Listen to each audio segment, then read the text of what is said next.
नमस्कार दोस्तों, कैसे आप सब लोग। उम्मीद करता हूँ स्वस्थ होंगे, व्यस्त होंगे, जबरदस्त होंगे।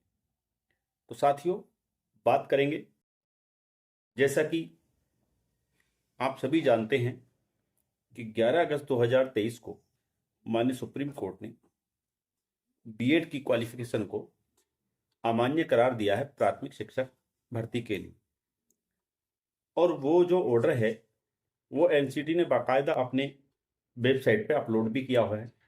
बावजूद इसके भी एक भर्ती हाल ही में निकली हुई है जिसमें बीएड को प्राथमिक में एज ए वैलिड क्वालिफिकेशन शामिल किया हो।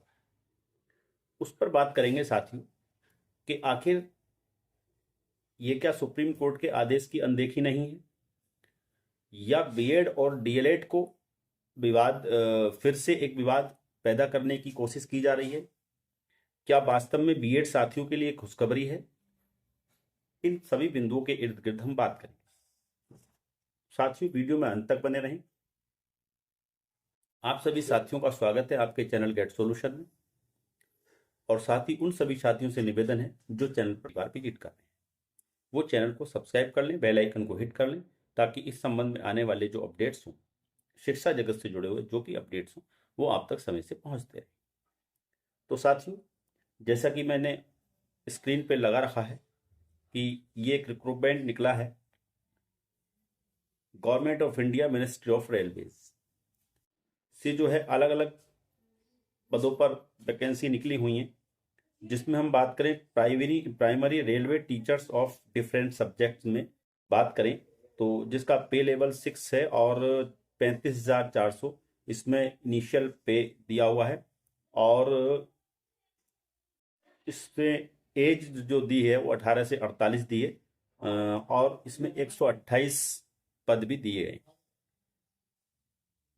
अब हम लगा देते हैं, आप देख पा रहे हैं स्क्रीन पे दूसरी एक मैंने फोटो लगाई हुई है जिसमें मैंने इंगित भी किया हुआ है कि इसमें जो वही प्राइमरी रेलवे टीचर्स को देखें तो इसमें जो क्वालिफिकेशन दिखा रखी है उसमें ये मैंने उसमें आपको मार्क भी किया हुआ है कि उसमें graduate with at least 50% marks and bachelor of education BEd, यानी इस तरह से शामिल किया हुआ है। तो कई यूट्यूबर्स की वीडियो में देख रहा था जिसमें था कि बीएड के लिए खुशखबरी, बीएड फिर से हुआ प्राथमिक में शामिल, ये सारी चीजें आ रही हैं। तो मेरा सवाल वही है, क्या बीएड के लिए वास्तव में खुशखबरी है या बीएड और डीएड को फिर से उलझाने का एक प्रयास है ये भर्ती? क्योंकि आप जानते हैं,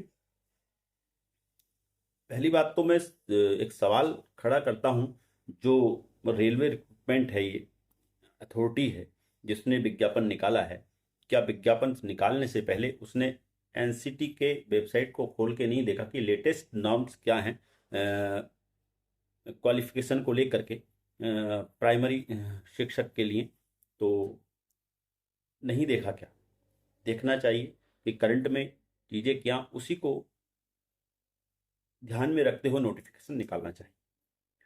बट ऐसा नहीं किया गया, यानी कि ये जो लोग मोटी मोटी सैलरियां ले रहे हैं विभागों में, और क्या उनका दायित्व नहीं बनता कि वो नोटिफिकेशन निकालें?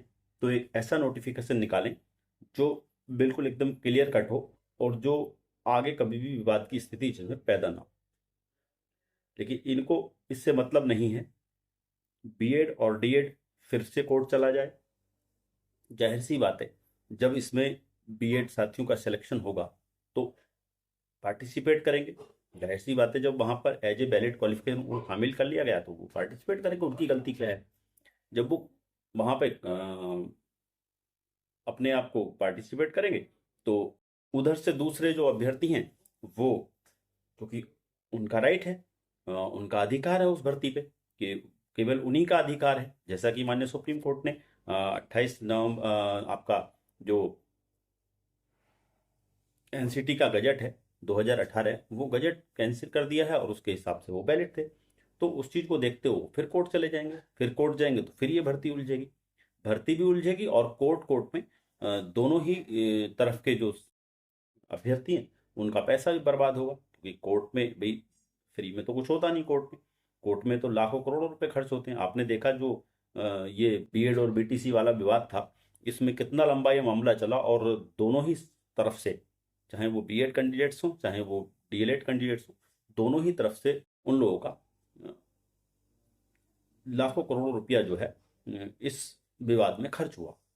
और तो ये सारी चीजें, तो मैं ये कहता हूं कि ये बीएड के लिए कोई खुशखबरी नहीं है, बल्कि उनको उलझाने का प्रयास किया गया है।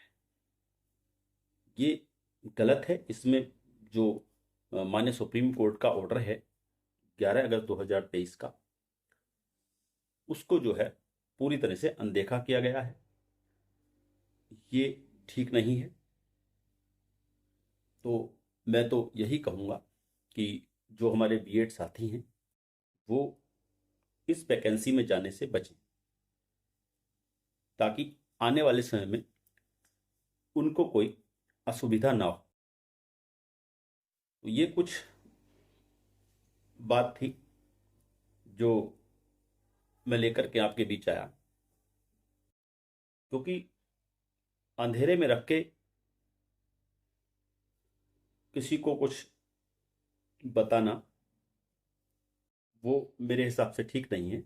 क्योंकि बीएड जब आज की डेट में प्राइमरी शिक्षा में एलिजिबल ही नहीं है, तो फिर वो किसी वैकेंसी में अगर ले भी लिया जाता है तो परिणाम वही होगा कि उसको फिर वहां से बाहर का रास्ता देखना पड़ेगा। और वो बड़ा दुखद होता है जब पार्टिसिपेट करते हैं अभ्यर्थी और उसके बाद फिर वो सेलेक्ट भी हो जाते हैं, या एग्ज़ाम क्रैक कर लेते हैं, सेलेक्ट हो जाते हैं, और उसके बाद फिर वो वहाँ से बाहर जाएं, तो ये बड़ा दुख का विषय होता है, बहुत कष्टकारिक होता है। जैसा कि छत्तीसगढ़ में हुआ। छत्तीसगढ़ में जो बीएड कैंडिडेट्स जिनकी ज्वाइनिंग 1.5 साल पहले हो गई थी, यानी 15-15 माह लगभग वो सर्विस कर चुके, उसके बाद उनको भर्ती से सीधे बाहर कर दिया जा रहा है। तो ऐसी स्थितियां ना आए, इसके लिए बीएड को भी अवेयर होना चाहिए। यानी कि जो भी कैंडिडेट्स किसी भर्ती में पार्टिसिपेट कर रहे हैं उनको भी अवेयर होना चाहिए कि आखिर आज की डेट में जो हमारी क्वालिफिकेशन को लेकर के जो रूल्स रेगुलेशन हैं उनको ध्यान में रख करके भर्तियों में पार्टिसिपेट करें। तो उनकी भी अपनी जिम्मेदारी बनती है कि, क्योंकि पैसा पैसा जो है उस अथॉरिटी का खराब नहीं होगा, उसका बर्बाद नहीं होगा, क्योंकि वो तो सरकारी एजेंसी है। उसका क्या बर्बाद होगा? उसको तो सरकार वकील दे देगी। अगर वो मान लो कोई कोर्ट में जाता मामला, तो वहाँ उसका तो एडवोकेट्स हैं ऑलरेडी, उन्होंने रखे हुए हैं। लेकिन पैसा किसका बर्बाद होगा? पैसा होगा कैंडिडेट्स का, जिन हैं। तो हमारी यानी कि हमारे जो कैंडिडेट्स हैं, बीएड धारी हों या डीएड धारी हों, या बीटीसी हो, डीएलएड हो या बीएड हो, उनकी जिम्मेदारी बनती है कि वो किसी भी भर्ती में पार्टिसिपेट करने से पहले ये समझ लें कि उनकी जो एजुकेशन उसमें जो मतलब एजुकेशन क्वालिफिकेशन रखी है उस भर्ती के लिए, क्या वो वास्तव में एनसीटी के रूल्स रेगुलेशन के हिसाब से ठीक है या नहीं। अगर वो सब कुछ ठीक है तो वेल इज वेल, आप उसमें आवेदन करें, अन्यथा आवेदन करने से बचें। तो साथियों, ये कुछ बिंदु मेरे जहन में थे कई दिन से, और जिसको लेकर के मैं आपके बीच आया। उम्मीद करता हूँ मेरी बातें कुछ को कड़वी भी लगी होंगी और कुछ को अच्छी भी लगी होंगी। दोनों ही साथियों का से कमेंट चाहूँगा शेयर करें वीडियो को। आगे जो भी